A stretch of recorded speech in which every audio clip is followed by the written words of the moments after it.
Shri Ram Jai Ram Jai Jai Ram, Shri Ram Jai Ram Jai Jai Ram, Shri Ram Jai Ram Jai Jai Ram, Shri Ram Jai Ram Jai Jai Ram, Shri Ram Jai Ram Jai Jai Ram, Shri Ram Jai Ram Jai Jai Ram, Shri Ram Jai Ram Jai Jai Ram, Shri Ram Jai Ram Jai Jai Ram, Shri Ram Jai Ram Jai Jai Ram।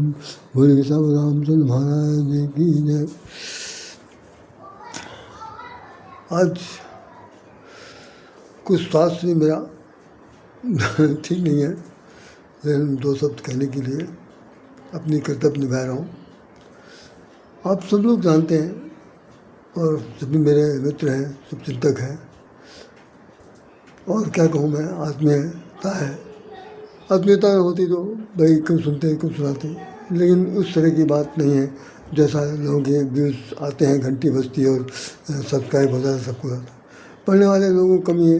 जैसे हो कहे हमने episode बनाया था अभी कुछ दिन पहले कि गुण हैरानो गुण ग्राहक हैरानो। गुण तो संसार विद्वान है, गुण संसार में विद्वान है और गुणवान भी विद्वान है, लेकिन गुण को अपनाने वाले लोग, गुण को परखने वाले लोग, गुण के गुणत्व को समझने वाले लोग, गुण के लिए कोई जौहरी जैसे लोग फिलहाल दुनिया में शेष नहीं बचे हैं। जो बचे हैं वो अधेड़ उम्र के हैं या भाई समय रहते हुए कुछ कर नहीं पा रहे हैं, जो भी हो, बहुत बड़ी समस्या है। हम लोगों की ये पीढ़ी समझिए आखिरी जा रही है। आने वाली जो पीढ़ी है ना, उसको समझाने वाला इस दुनिया में दोबारा कोई मिलेगा नहीं। चुनौती है। जो कुछ भी हम लोगों ने सीखा सका है अब तक 70-80 साल उम्र होते होते, वो सब में बहुत कुछ था, वो अब दे के जाने में भी तो हम तो अपना कर्तव्य समझते हैं, लेकिन इनके चले जाने के बाद फिर उन्हें अपने ढंग से करना पड़ेगा। इलेक्ट्रॉनिक मीडिया रहेगी, AI रहेगा, ओप तोप रहेंगे, मारकाट रहेगी, चारों तरफ कोहराम रहेगा, चाय रहेगी, भुखमरी रहेगी, धर्म के नाम पर कटाचुत होगा, सब कुछ। शांति की कोई परिकल्पना करना आसान काम नहीं रहेगा। कोई देवदूत हो सकता उतर के आए और कुछ कर दे, तो मैं जानता, क्योंकि भविष्य किसी ने देखा नहीं। परिवर्तनशील संसार है, परिवर्तन होकर रहेगा। मैं इन सब चीज़ों को भूमिका के शब्द में कहने के साथ साथ एक बात कहना चाहता हूँ कि जितने भी रोग अब हो गए, आप जरा देखिए कि इस वक्त पूरी दुनिया में करोड़ों की तादाद में, हर पूरे देश देशांतर में मिला के बता रहा हूँ, करोड़ों डॉक्टर्स हैं। हर तरह की पैथी है, नेचुरोपैथी है भी है, और वो एक्यूपंक्चर भी है, आयुर्वेद भी है, एलोपैथी भी है, होम्योपैथिक भी है, और भी कुछ नवा समझ देख करके भी कुछ बताने वाले लोग भी हैं। लेकिन कोई माइकल किसी भी क्षेत्र का विशेषज्ञ दावे के साथ वो नहीं कह सकता है कि मैं इस इलाज को पूरी तरह से ठीक कर सकता हूँ। कहते हैं, अखबारों में छपता है कि मैं ये इस रोग का निदान 100% यहाँ पर संभव है। अखबार में बड़े बड़े छपते हैं।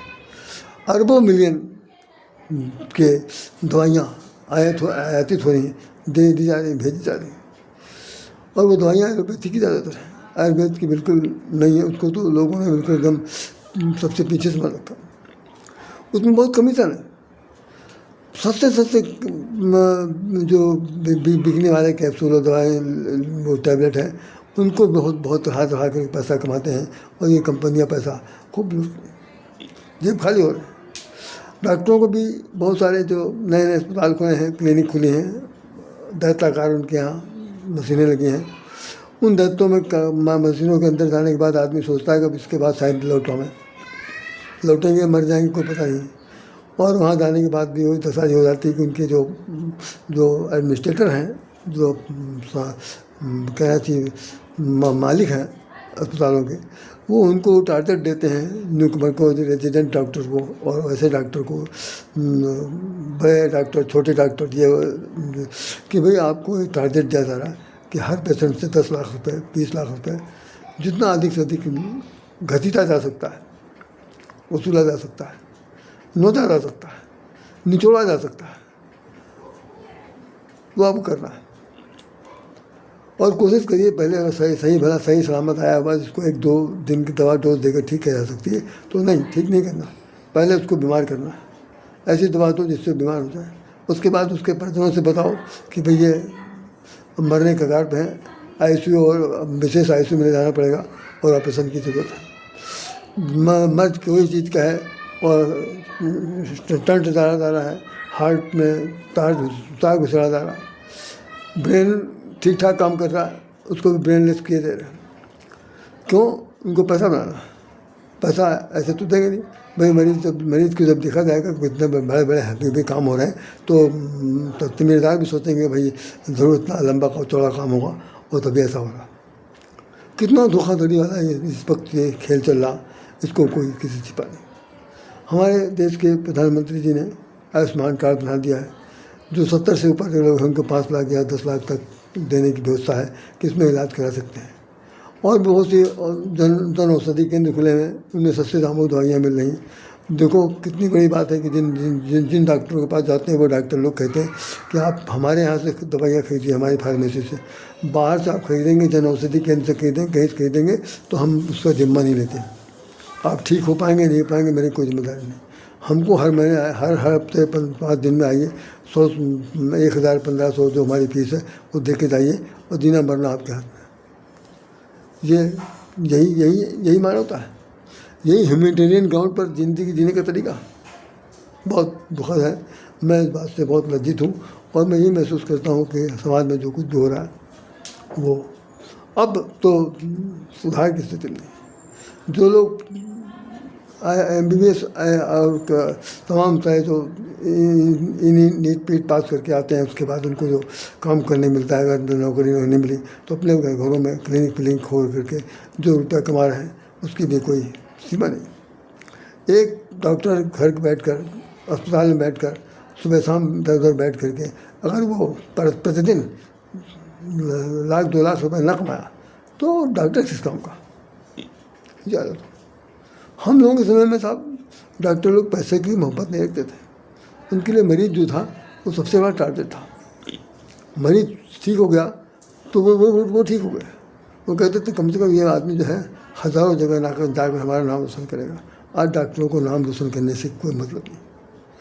डॉक्टर अच्छा है, ठीक है, अस्पताल ठीक है कि नहीं ठीक है, कुछ नहीं कहना सुनना, आ गए बस मरने के लिए आए, जाओ जिंदा बच के आओगे, कहना बहुत मुश्किल है। बहुत दुखद बात बता रहा हूँ आपको, ये कोई बुराई नहीं है, प्रत्यक्ष हो रहा है।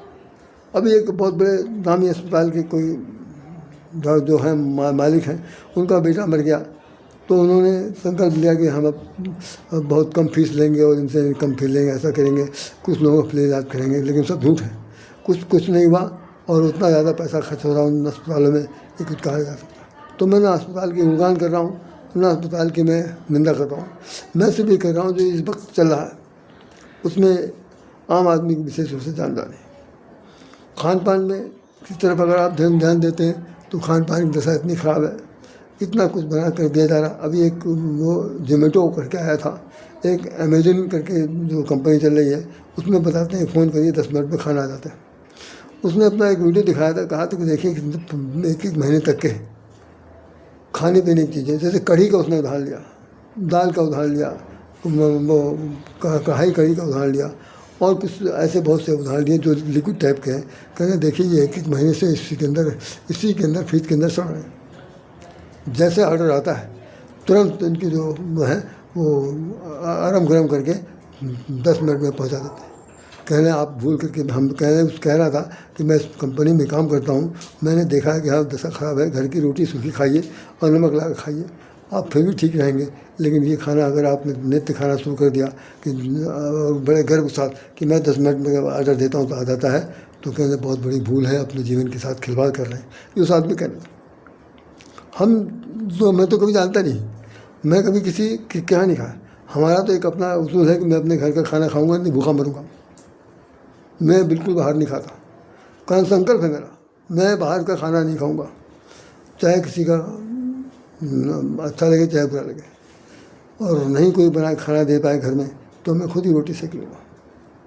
सवाल यह है कि इसलिए नहीं कि मेरे जीवन मेरी ज़िंदगी बहुत लालची है, मैं जिंदा रहने के लिए लालच के मारे मारा जा रहा हूँ। नहीं, जितने दिन रहो जितने दिन स्वस्थ रहो, और स्वस्थ रहने के लिए जो तरकीब सोची जा सकती है, अच्छा खाओ, अच्छा पहनो, अच्छे ढंग से रहो, अच्छी सांस लो, अच्छा स्वास्थ्य बनाओ, अच्छे ढंग से घूमो, अच्छे ढंग से अपना चरित्र निर्माण करो, उसके दूर दूर तक जा सके, कोई बात नहीं। तो लड़के पास होने आ रहे हैं, उनके साथ भी कमाल की बात देखी कि भाई तमाम सारे जो परीक्षाएं हो रही हैं, उन परीक्षाओं के अंदर भी भीतर घाती लोग उसे 15-15, 20-20 लाख रुपए लेकर के पेपर आउट कर रहे हैं। सरकार के ऊल चूल सब बिल्कुल ढीला किए दे रहे हैं, सारे जो व्यवस्थाएँ सब मिट्टी मिला दे रहे हैं। ये सब क्या है भाई? किस देश के नागरिक हो? किसका हित चाहते हो? कितने क्षण 2, 4, 10, 20, 50 लोगों से अगर 10-15 लाख रुपए ले लिया, कितने साल तक जी लोगे उसको खा कर? मरना तो तब भी है। लाश जो जाएगी आपकी, वो उसी बांस की तिकठी पर जाएगी। रुपया कमाया हुआ आपके साथ बिल्कुल चढ़ाने रख कर नहीं जाएगा, भूल जाइए। यहाँ का करा धरा सब यहीं रहेगा। और ऐसी स्थिति में यदि आप समझ नहीं पा रहे हैं, समझने में कहीं भूल हो रही है, या समझने में आप अनदेखी कर रहे हैं, या हम जो कह रहे हैं उसको गधापन की बात समझ रहे हैं, तो आपकी मर्जी, हम आपको कुछ नहीं समझा सकते। लेकिन मैं इतना ज़रूर कहूँगा कि जीवन बहुत नेमत है, सेहत हज़ार नेमत है, बड़ी मुश्किल से मिला है, बड़ी मुश्किल से इसको संवारिए। जब तक जिए खुशहाल जिए, स्वस्थ जिए, सुखमय जिए, आनंद में जिए, और सुनिए सब कुछ छोड़ करके एक बार भगवान के नाम लीजिए। हमारे यहाँ हनुमान चालीसा में जो लिखा हुआ कि नासे रोग है सब पीरा, और राम ले नासे रोग है सब पीरा, जपत निरंतर हनुमत बलबीरा। हनुमान जी का बराबर निरंतर नाम लेने से रोग नाश हो जाता। अब कोई का चमत्कार हो सकता, कोई दवा तो दे नहीं रहे, लेकिन हनुमान जी के नाम में निरंतर जपना है। और हनुमान जी के पास एक दवा भी है जिसका नाम राम रसायन है। राम का रसायन तुम्हारे पास आ, राम के नाम से कहते हैं। और रामायण में लिखा कि राम नाम औषधि, राम राम भव भेषज, हरन शोक भव सूल, शोक पालत ममो पर, सदा रहो अनुकूल। भगवान शंकर हनुमान जब रात तिलक हो गया और जाने लगे, सब देवताओं को विदाई हुई, तो उन्होंने कहा राम नाम औषधि। हे भगवान, हे परमात्मा परमेश्वर राम, आपका नाम जो है वो संसार में औषधि है। राम नाम औषधि, राम नाम भव भेषज, भेषज मैंने औषधि, और भव में संसार के रोगों को नाश करने के लिए ये दवा है। क्या चीज़? राम। तो राम का नाम लीजिए, भगवान का नाम लीजिए, सत्कर्म पथ पर चलिए, अच्छे से अच्छी सोच रखिए, सबके हित में चलिए, कोई चीज़ आपका कुछ बिगाड़ नहीं पाएगा। भगवान स्वयं कहता है कि जो अपनी सहायता करते हैं भगवान उसकी सहायता स्वयं करता है। तो भाइयों, जितने भी ये जो छदम भेदधारी हैं, जितने ये छलदम देश पाखंड झूठ वाले लोग हैं, जितने ये कमाई के लिए हर हथकंडा अपना रहे हैं, आप इनको चेकआउट करिए, इनसे मारपीट मत करिए, इनसे हाथापाई मत करिए, इनसे बचिए। इनकी दुकान को हमेशा के लिए खुली छोड़ दीजिए, कोई जाओ नहीं इनका। और देखिए औषधि मिल जाएगी। रामदेव का औषधि, रामदेव के बारे में बहुत बात हुआ, और अगर उन्होंने सच कह दिया तो जितने भी लोग थे वो बुरा भला कहना शुरू कर दिया। 4 सेट लगा दिया कि भैया इन्होंने ऐसा कहा है, और इनकी दुकान बंद कर दिया, इनके ऊपर तमाम इनकम टैक्स लग गया। आखिर में किसी तरह छुटकारी हो गई, सब कुछ हो गया। लेकिन मैं समझता हूँ कुछ उस आदमी के अंदर फिर भी ईमानदारी है। उस ईमानदारी से बनाया हुआ औषधि आप सब लोग ग्रहण करिए। हम उनकी न प्रचार कर रहे हैं, न उनके प्रशंसक हैं, कुछ नहीं। हमारे यहाँ सब आयुर्वेद के नाम ही से भी लिखा हुआ कि जो आयु को बढ़ाए उसका नाम, उस वेद का नाम आयुर्वेद है। तो हमारी आयु को बढ़ाने के लिए आयुर्वेद की दवाइयाँ बहुत अच्छी हैं, उन दवाइयों का सेवन करें, उससे ठीक हो पाएंगे। एलोपैथी पल भर के लिए तो ठीक कर सकती है, लेकिन इसका जितना नुकसान है, विपक्ष का जो नुकसान है, पीछे जो नुकसान है, क्या कहना चाहिए उसे, इसका जो साइड इफ़ेक्ट जो है वो बहुत ख़राब है। तो भाई अभी हम बताऊं आपको, एक महसूस हो रहा है, जब किडनी फेल हो जाती है तो ट्रांसप्लांट की बात होती है। ट्रांसप्लांट करने योग्य अगर नहीं होता है तो मरीज़ के साथ ये है कि इसका डायलिसिस किया जाता है। डायलिसिस में एक अच्छा भला स्त्री हो चाहे पुरुष हो जाता है, मशीन के अंदर से खून निकाल लें, खून डाल लें, खून निकाल लें, खून डाल लें, एक तरफ जा रहा एक तरफ आ रहा, करते करते हो गया शरीर जिद्दर हो गया, पानी निकल गया। एक तरफ कहा जा रहा है कि रहमन पानी राखिए, बिन पानी सब सून। शरीर में 3/4 पानी होना चाहिए, 1/4 खाना पीना होना चाहिए, हाड़ मांस होना चाहिए, सब सूख गया। जैसे जब बाढ़ आती है तो नदियाँ पूरी तरह भर जाती हैं, जब पहाड़ का पानी निकल जाता है तो जो रेतीला हिस्सा जो है ना बीच में अपनी धारियाँ सोता चल जाता है। ऐसे हड्डियों के अंदर हड्डी ने मांस छोड़ दिया, हड्डियों से मांस छूट गया और वो शरीर देखें जिनके डायलिसिस हो चुके हैं, लग रहा है अब तक कभी मर जाएंगे। डॉक्टर कहता है मैं ठीक इलाज करूँ, क्या ठीक इलाज करूँ? उसमें हमने इतने सारे डॉक्टरों से पूछा, क्योंकि मेरे घर में एक मरीज़ है डायलिसिस चल रहा। मैंने उससे पूछा डॉक्टर से कि ठीक हो जाएंगे? कह रहे मैं परमात्मा नहीं हूँ, मैं कह नहीं सकता, हमारी तरफ से इलाज सही चल रहा। मरने तक की ईमानदारी है उसको, लेकिन इलाज के बारे में वो सही करने के लिए, कंपल करने के लिए बिल्कुल तैयार। और आयुर्वेद में कहा जा रहा है कि सब कुछ खाइए। जब मिनरल्स निकल गए, पानी के साथ सारे मिनरल्स निकल गए, तो आप चाहे उसको हाई क्लास की प्रोटीन खाओ। अरे प्रोटीन खाओ, दूध की बनी प्रोडक्ट खाओ, से क्या यूरिया नहीं बढ़ेगी? यूरिक एसिड नहीं बढ़ेगा? कोई दूध की चीज़ बनाई खिलाई जा रही है, वो खिलाया जा रहा, मांस मदिरा वाली बात करें, वो जो मांस खाते हैं वो खाएं, जो पनीर खा सकते हैं वो खाएं। अरे भाई खाने से क्या होगा? पता कैसे? बूढ़ा आदमी पचा पाएगा? 50 वाला आदमी पचा पाएगा? नहीं पचा पाएगा। पानी फिर कम पियो, पानी भी कम पी रहे, पेशाब निकल नहीं रहा। नतीजा है कि आदमी जीते जी उसे निचोड़ करके उसे मार दिया जा रहा। कौन सी औषधि है, कौन सी दवा है, कौन सा पैथी है, कौन सा इलाज है, कौन से डॉक्टर हैं, कौन सी चिकित्सा है, सब कुछ आप हम सब लोगों के लिए एक प्रकार का कहना नहीं चाहिए, हित में नहीं। बाकी उनकी योग्यता, उनका अनुभव वो उनके पास है, वो जाने, उनका काम जाने। लेकिन जो रिजल्ट सामने आ रहे हैं समाज में, छोटे बच्चे, आज भी मैंने एक सज्जन से पूछा तो उन्होंने बताया, वो दिखाई नहीं पड़े, 2-4 दिन से उनकी दुकान बंद थी। पूछा मैंने फलने कहाँ है, तो उन्होंने बताया हमारा बड़ा भाई जो थे वो डायरिया हो गया, 2-3 दिन अस्पताल में है, एक दिन ठीक हो गए, दूसरे दिन फिर बीमार पड़ गए और मर गए। डायरिया पहले भी होता था, हम लोग जमाने में भी होता था, दस्त होता था, हैजा होता था, इस तरह की बातें कही जाती थी, लेकिन तरह तरह की औषधियाँ थी, ठीक हो जाती थी। अब सबसे पहले ग्लूकोज लेटरिन बाथरूम सब बंद कर दो, पानी ऐसा दो, ऐसा मिक्स करो, उस तरह करो, ये पुलाओ खिलाओ। तो कुछ ना कुछ ऐसी हरकत की जा रही जिसमें कि बैलेंस जो है ना वो असंतुलित होता जा रहा। और आयुर्वेद का ये कहना है कि जब ये जो है ना काम, बात, पित्त, इन तीनों में जब संतुलन बिगड़ जाएगा तो कोई धरती पर पैदा नहीं हुआ कि उस संतुलन को ठीक कर सके। उस संतुलन को ठीक करने के लिए आयुर्वेद के ही मर्मज्ञ लोग, वेदांती लोग, वो ही उसको समझ सकते हैं, उसको नमक देख कर समझ सकते हैं, वो कुछ कर सकते हैं। तो मैं इन शब्दों के साथ पहले कहना नहीं चाहता था, तबीयत मेरी बहुत ठीक नहीं थी, फिर भी मैंने आज कह दिया कि दुख सिर्फ इस बात का है कि हम जिस समाज में, जिस राष्ट्र के विचारधारा में, जिस राष्ट्र की धारा के साथ हम लोग चल रहे हैं, जी रहे हैं, जीने का संकल्प लेकर के जी रहे हैं भाई साहब, उसमें बाल बच्चे, स्त्री पुरुष सब कहीं न कहीं किसी न किसी रूप में परेशान हो रहे हैं। और उन सब परेशानी की एकमात्र जड़ जो है वो पिज़्ज़ा है, वो पेय पदार्थ है, कोका कोला है और तमाम सारी चीज़ें हैं। उन सब चीज़ों के अंदर इतनी मिलावट दी जा रही, इतने कुछ दिया जा रहा, इतना मोमोज हैं और चाउमीन है, क्या चीज़ है ये सब खिला कर कौन सा स्वास्थ्य बढ़ाया जा रहा है। और हमारी युवा पीढ़ी इतनी पागल है, इतनी भाग रही है, इस तरह भाग रही, भीड़ जमा हो रही, और 4 लोगों के बीच में लौंडे लड़के लड़कियाँ एक प्लेट में लेकर के दोनों लोग खा रहे। ये सोच रहे हैं कि मैं बड़ा भारी प्रेम प्रदर्शन कर रहा हूँ, और प्रेम प्रदर्शन के साथ अंदर का जो प्रदर्शन है ना वो उनको मिट्टी मिला देगा, कुछ नहीं कर सकता। घर से निकल के जा रहे हैं खाने के लिए, घर से निकल के जा रहे हैं इलू करने के लिए, घर से निकल के जा रहे हैं तरह तरह की अपना भोग विलास की बात करने के लिए। तो भैया रोग कहाँ जाएगा? जो पल्ला हो कहाँ जाएगा? आखिर में मरणासन की तरफ जाएगा। तो अभी भी सवेरा है, मेरी बात को नथाना लीजिएगा। रामायण की बात कहिए तो उसमें लिखा है कि राम भजन में सुनो खगेशा। खगेश पक्षी से पक्षीराज कह रहे हैं, एक पक्षी दूसरे पक्षी से कह रहा है राम भजन बिन सुनो खगेशा।